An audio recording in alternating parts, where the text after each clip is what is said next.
السلام عليكم ورحمة الله وبركاته. الفاتحة لله عز وجل، نهب ثوابها لحضرة النبي صلى الله عليه وسلم وإلى آل بيته الكرام، ثم إلى روح أمنا الراحلة وسائر موتانا أجمعين، وأن يوفقنا جميعا إلى ما يحب ويرضى. الفاتحة.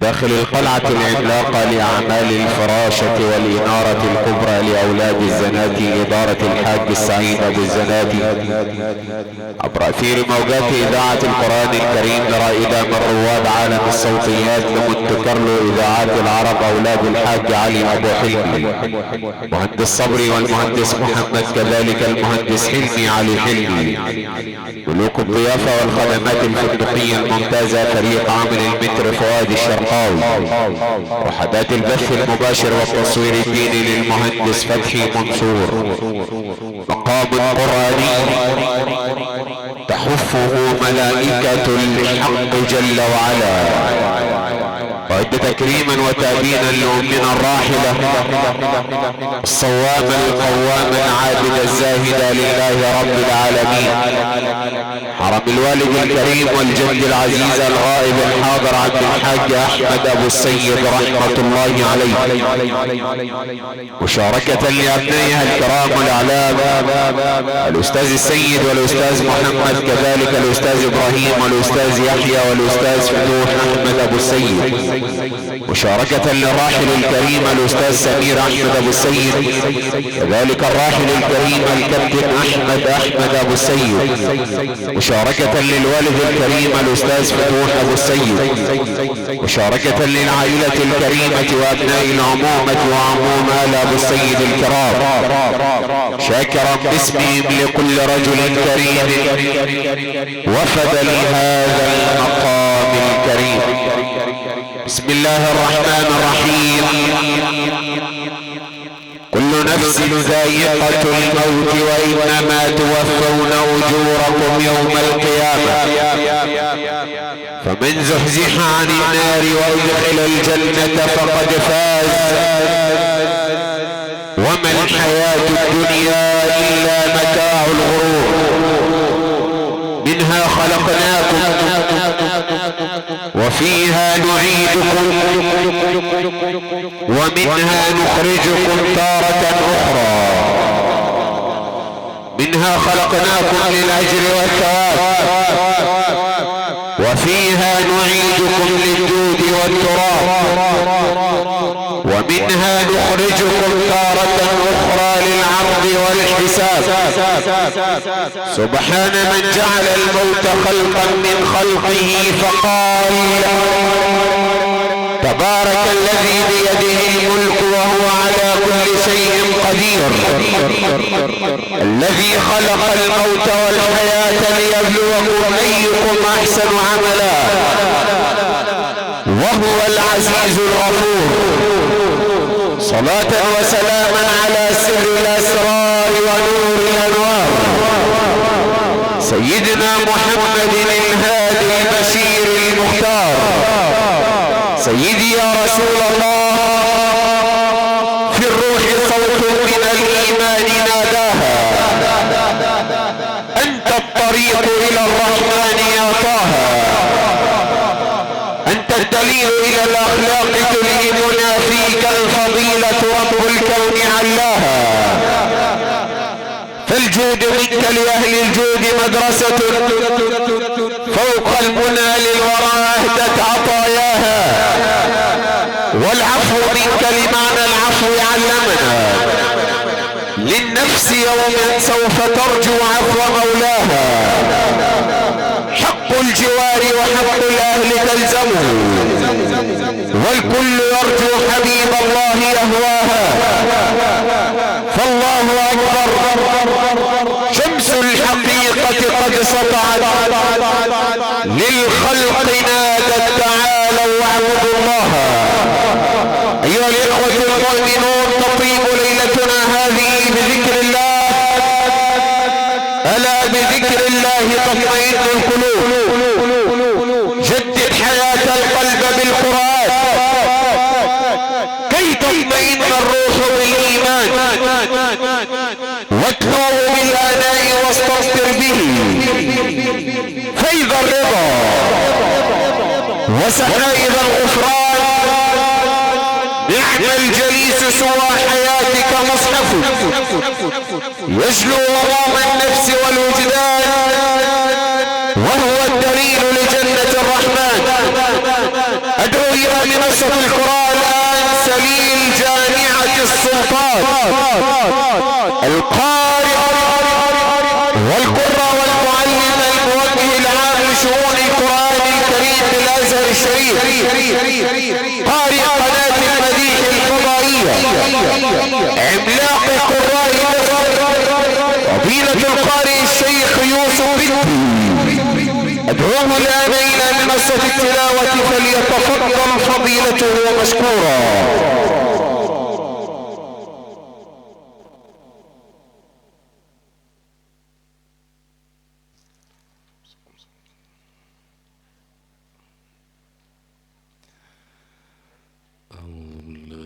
الشيطان الرجيم.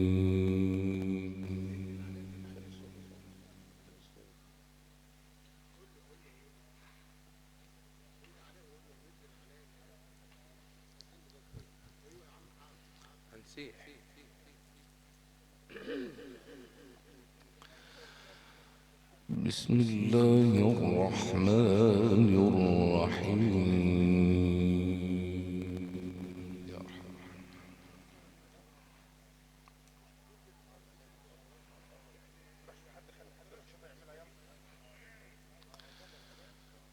لكن الذين اتقوا ربهم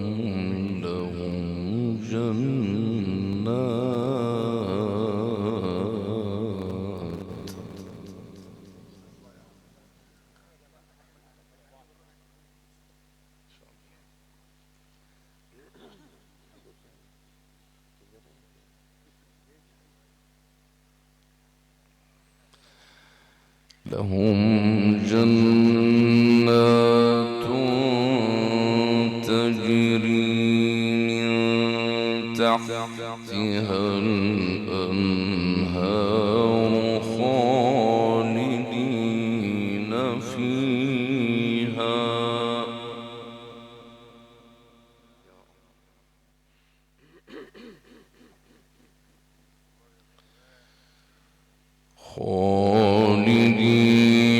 فيها نزلا من عند الله.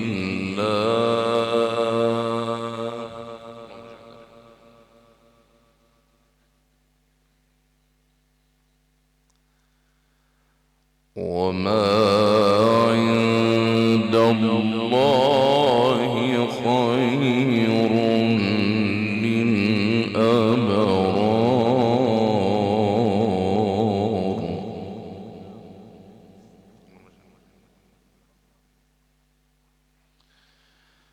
وإن من أهل الكتاب لمن يؤمن بالله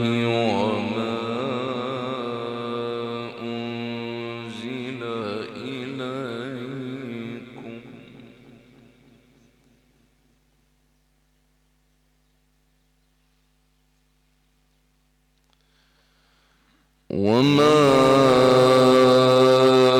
أنزل إليكم وما أنزل إليهم خاشعين لله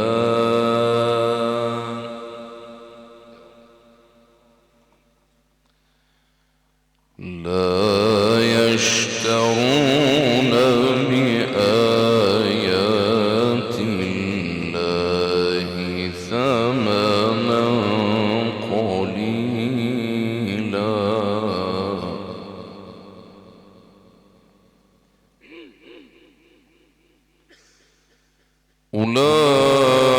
أولئك لهم أجرهم عند ربهم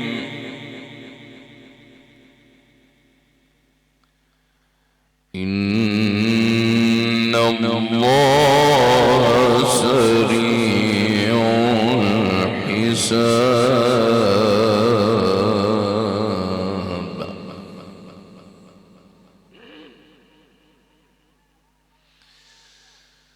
يا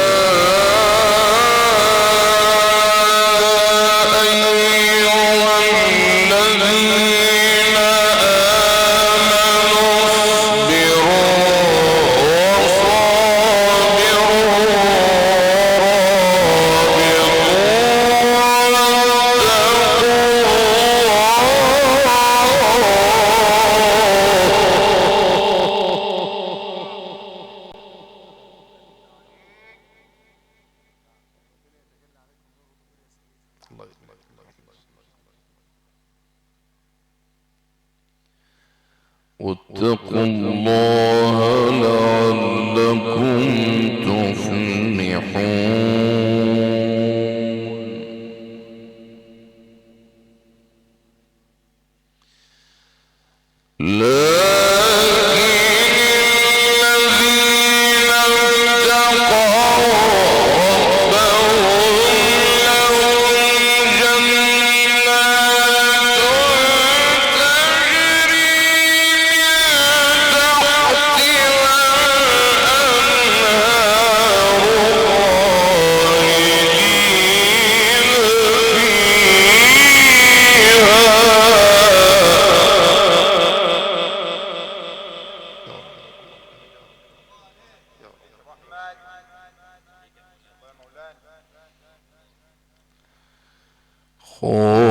خالدين فيها نزلا من عند الله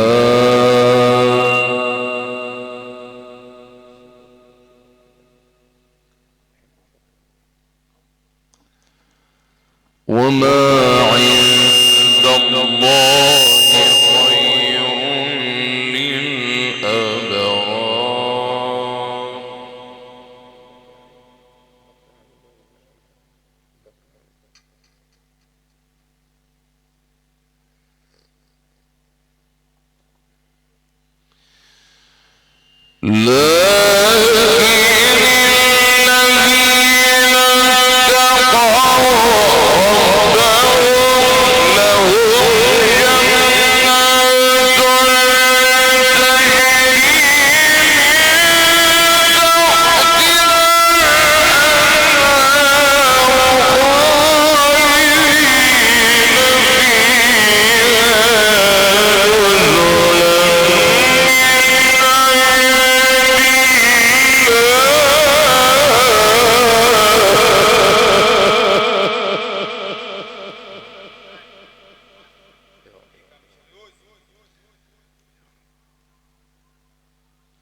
وما عند الله خير للأبرار.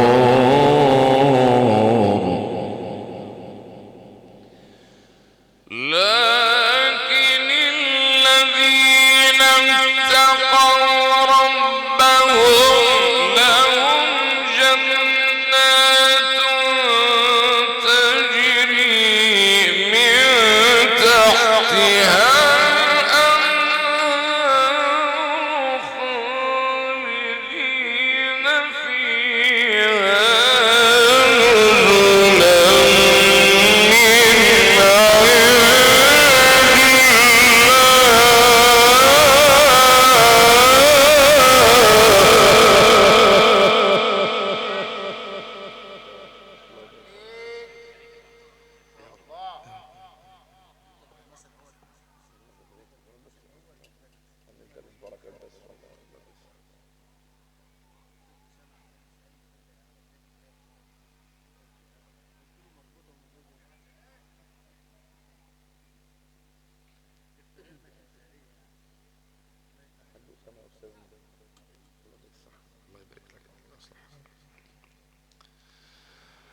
وما عند الله خير للأبرار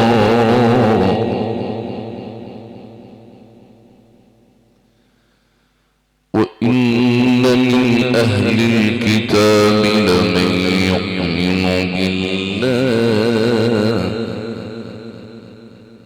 وما أنزل إليكم وما أنزل إليهم خاشعين لله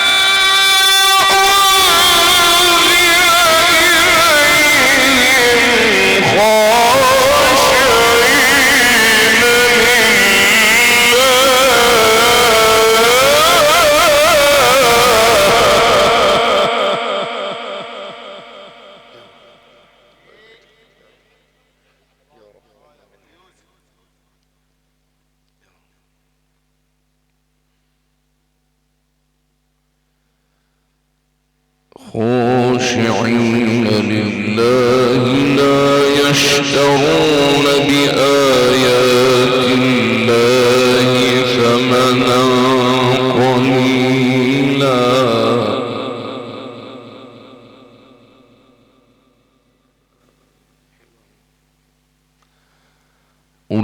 أولئك لهم أجرهم عند ربهم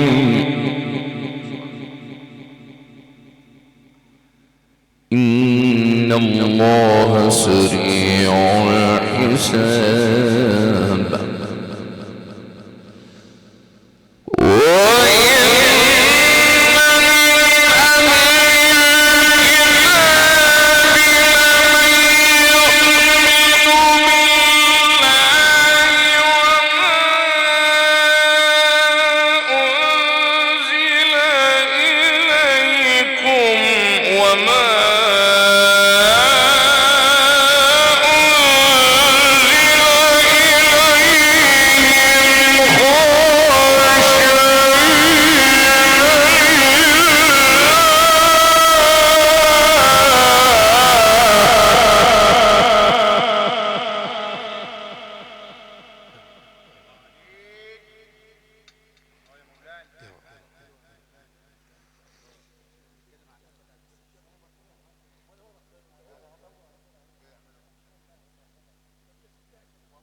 خاشعين لله لا يشترون بآيات الله ثمنا قليلا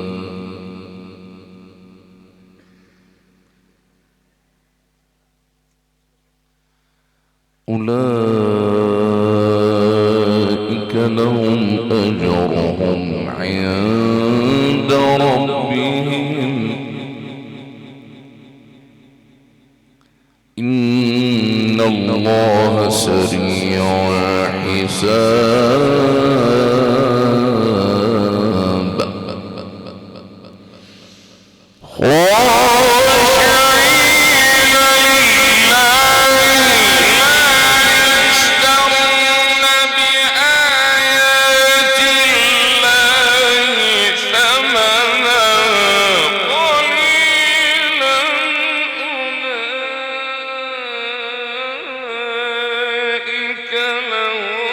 أجر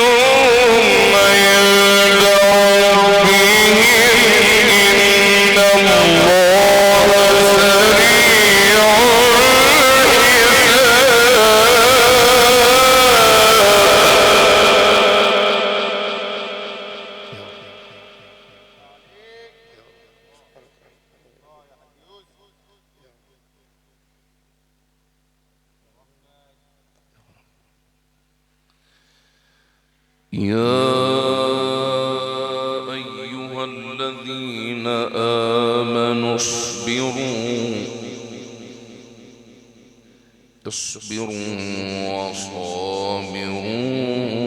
ورابطوا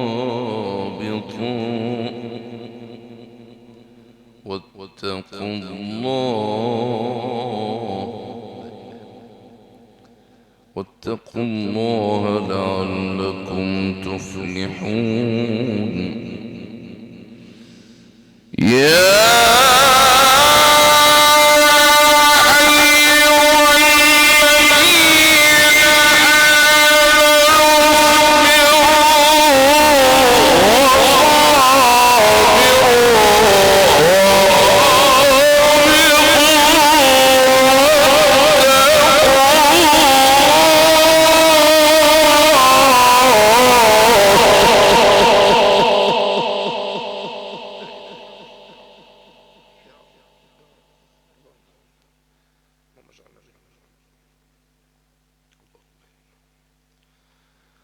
واتقوا الله لعلكم تفلحون.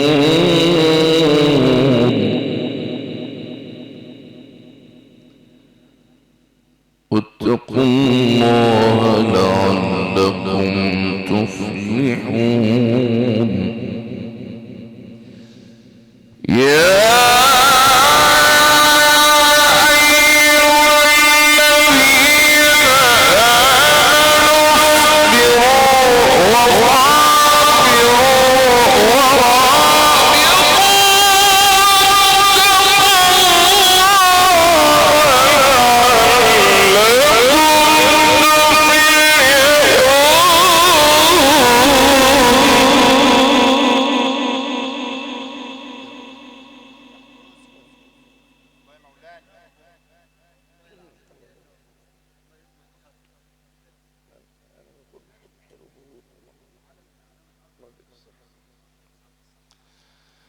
بسم الله الرحمن الرحيم.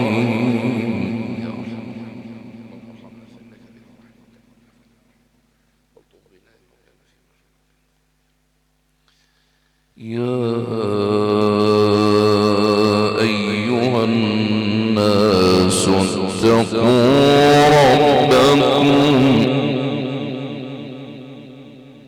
اتقوا ربكم الذي خلقكم من نفس واحدة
وخلق منها زوجها وبث منهما رجالا كثيرا ونساء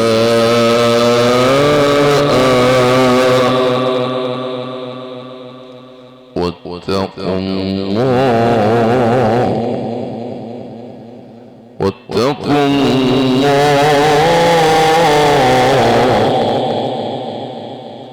واتقوا الله الذي تساءلون به والأرحام إن الله كان عليكم رقيبا يا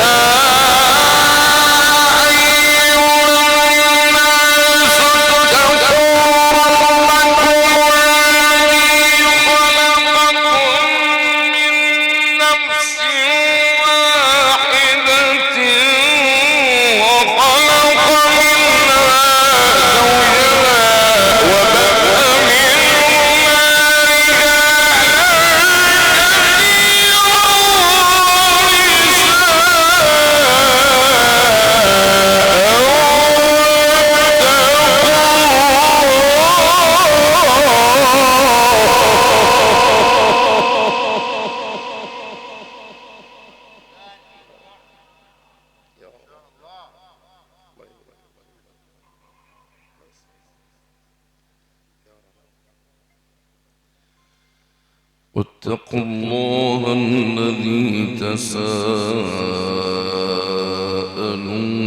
به والأرحام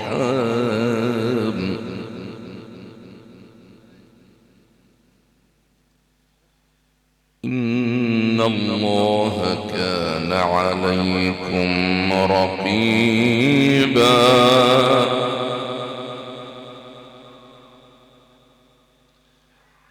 ربكم الذي خلقكم من نفس واحدة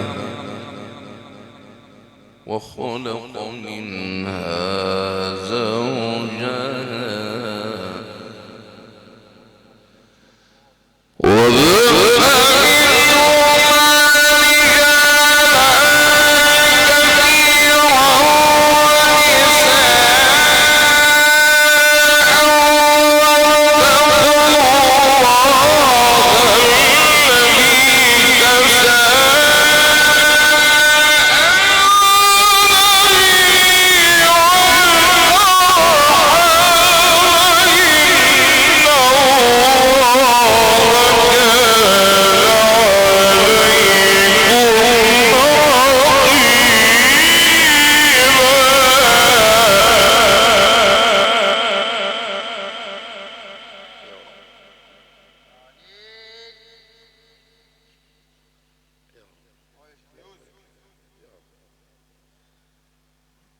وآتوا اليتامى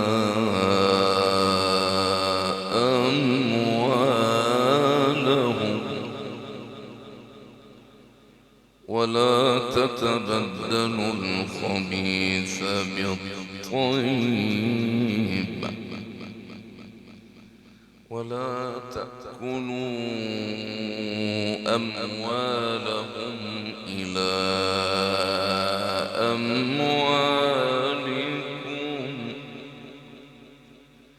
إنه كان حوبا كبيرا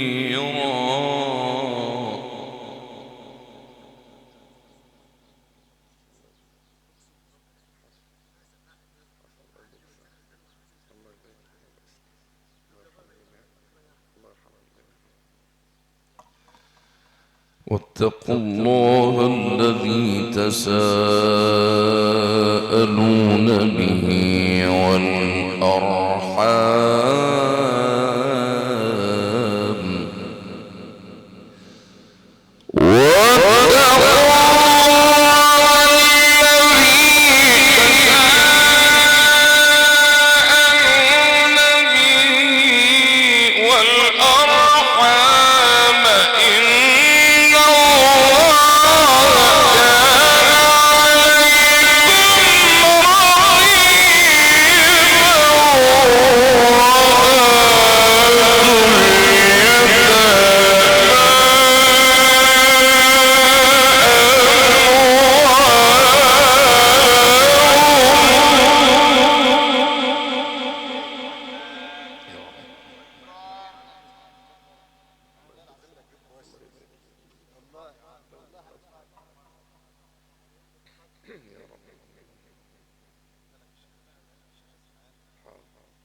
واتقوا الله الذي تساءلون به والأرحام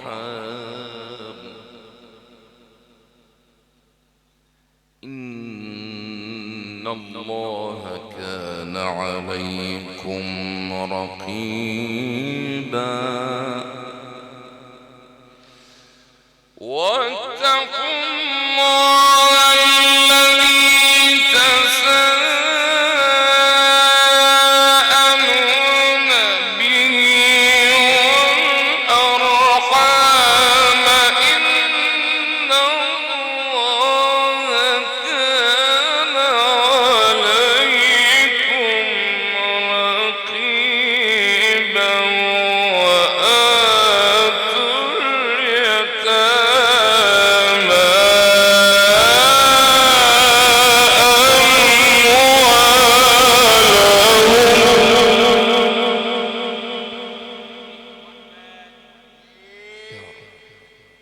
رقيبا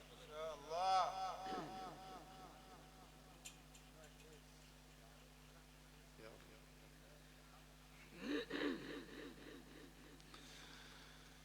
إن الله كان عليكم رقيبا وآتوا اليتامى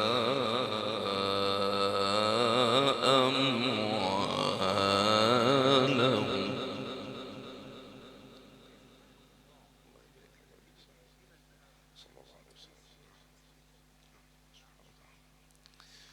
ولا تتبدلوا الخبيث بالطيب ولا تأكلوا أموالهم إلى أموالكم إنه كان حوبا كبيرا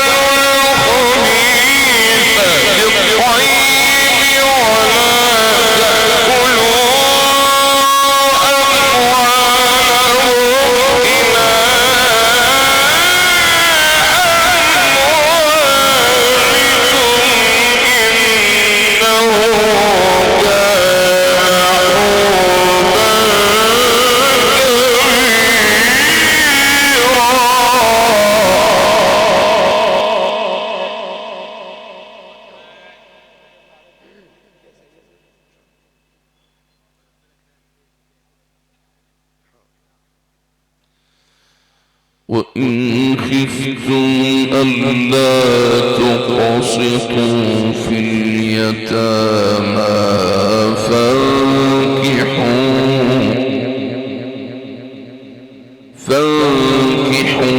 ما طاب لكم من النساء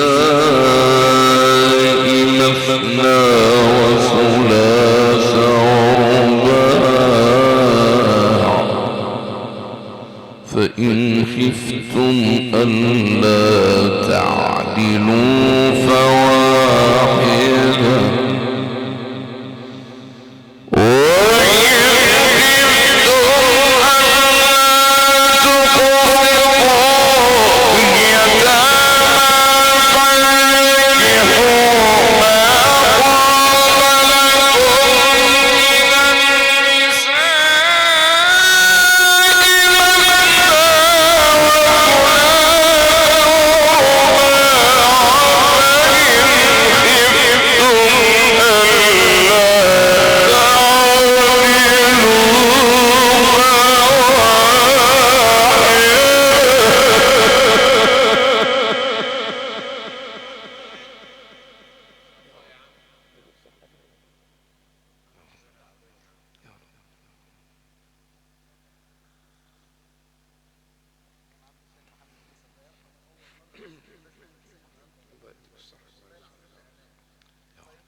واحدة أو ما ملكت أيمانكم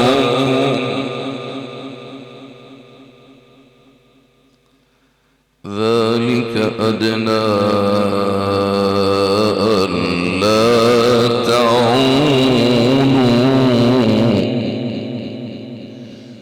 وإن خفتم ألا تقسطوا في اليتامى فانكحوا ما طاب لكم من النساء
ذلك أدنى ألا تعولوا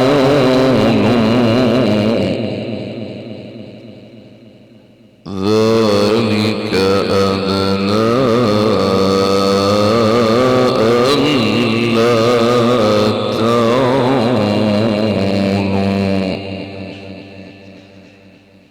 وآتوا النساء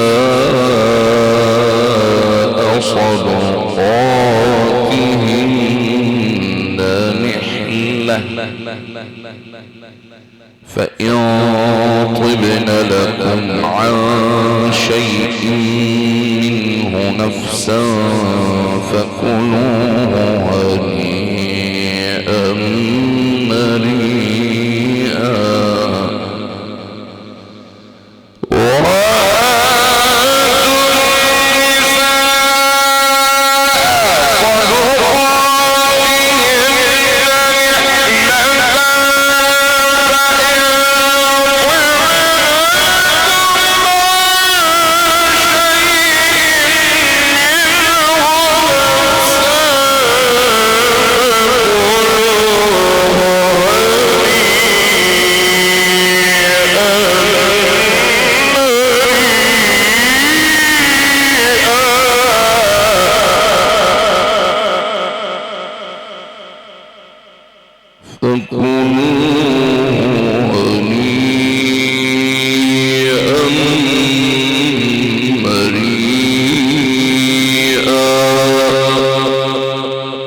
صدق الله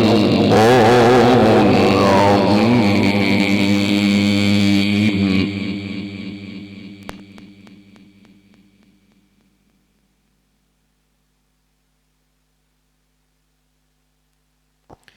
صدق الله العظيم المتعالي الذي أرسل الجبال العوالي والذي لا تعجزه ظلمات الليالي. صدقت ربنا وصدقت آياتك في القرآن وبلغ نبي الهدى سيد ولد عدنان.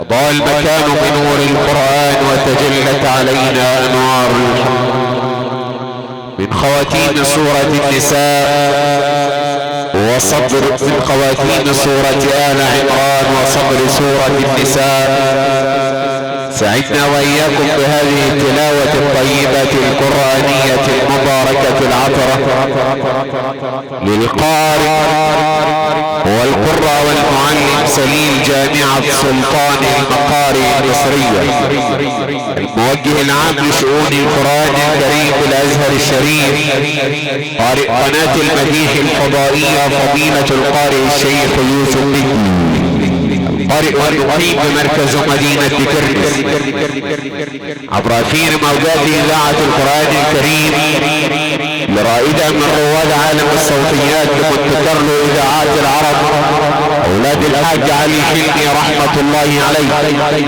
إدارة المهندس صبري والمهندس محمد، كذلك المهندس حلمي علي حلمي والمقيمين بقرية 10 صاد الحجر، القلعة العملاقة لأعمال الفراشة والإنارة الكبرى لأولاد الزناتي، إدارة الحاج السعيد أبو الزناتي وأخواته، الخدمة الفندقية الممتازة،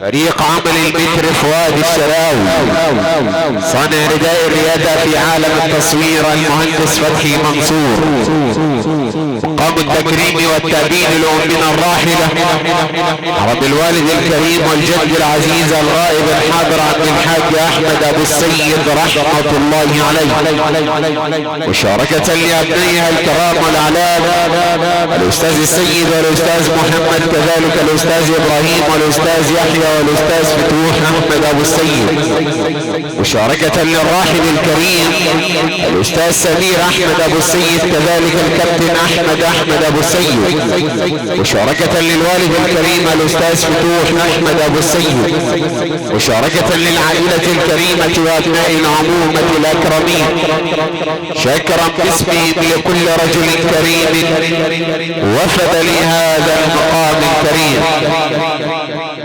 شكر الله سعيكم أيها الأعلام، وعقب صلاة المغرب نلتقي بحضراتكم مرة أخرى،